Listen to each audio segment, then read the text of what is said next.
Okay, now the advantage to this camera is that it takes SD cards, which are really convenient, easy, cheap to find. The disadvantage to an SD card is that it is easy to lose, for one thing, but it limits the amount of color depth that we can get out of this camera. We're limited to 24 megabits per second, which is acceptable, but not great. But that having been said, there's some very important things to remember when inserting an SD card into this camera. First of all, you want to make sure always power down. As you can see, the camera's powered up right now. SD cards are sensitive to this kind of thing, unlike some of the more, like the CF card for instance. But you want to take your card out.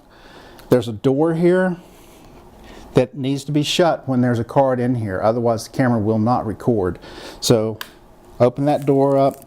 You have two slots here where you can record either the A slot or the B slot, or both simultaneously, or you can have what's called relay recording, where you can start with one, it automatically shifts over to the other when the first card is full.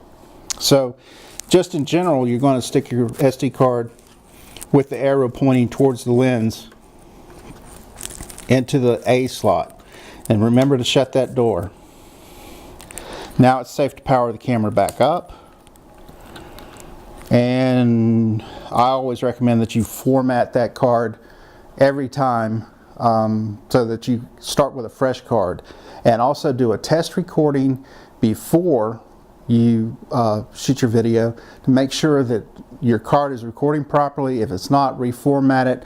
You have time to put another card in. Keep an extra card in your bag too, because you never know. Sometimes these cards will fail out in the field.